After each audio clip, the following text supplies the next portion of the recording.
औषध नाही, इंजेक्शन नाही, आता ऑपरेशन शिवाय पाठ आणि मानेच्या दुखण्यापासून आराम मिळवा. NC wellness centre, Naval petrol पंपासमोर, रेल्वे लाईन, सोलापूर. इराण आणि अमेरिका युद्धात सोने आणि चांदीचे भाव अस्थिर झाले आहेत. 28 फेब्रुवारी 2026 रोजी अमेरिका आणि इस्रायलने इराणवर हल्ला केला.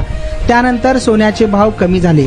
गेल्या काही महिन्याच्या तुलनेत सोन्याचे भाव त्यांच्या उच्चांकांपेक्षा खूप कमी आहेत.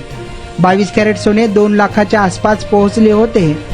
मात्र युद्धाला सुरुवात झाली आणि सोने घसरले. काही दिवसांपूर्वी सोने चक्क 1,28,000 गेले होते. सोने खरेदी करण्याची हीच वेळ आहे. सोन्यासोबतच चांदीचेही भाव कमी झाले आहेत. सोने त्यांच्या उच्चांकांपेक्षा 50,000च्या आसपास स्वस्त झाले आहे.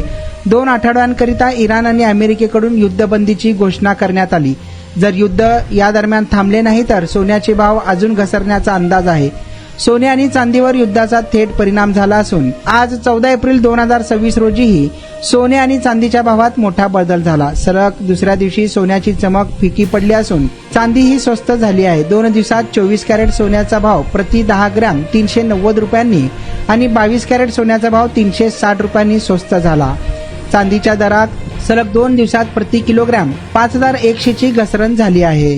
2 वर्षापासूनच मला नेक पेनचा त्रास होता. ट्रीटमेंट जी मला मिळाली ती बेस्ट ट्रीटमेंट होती, कारण ही नॉन सर्जिकल ट्रीटमेंट होती. त्या स्टाफ कडून, डॉक्टर कडून मला खूप चांगल्या ट्रीटमेंट मिळाल्या. माझं नाव उमेश साळुंके. ते जावई आहेत आणि सांगितलं बाबा त्यांना कुठे सांगितलं मित्राने अलसी म्हणून सायंटिफिक पद्धतीने होते सांगितलं. मला 4 दिवसातच थोडा फरक जाणवला.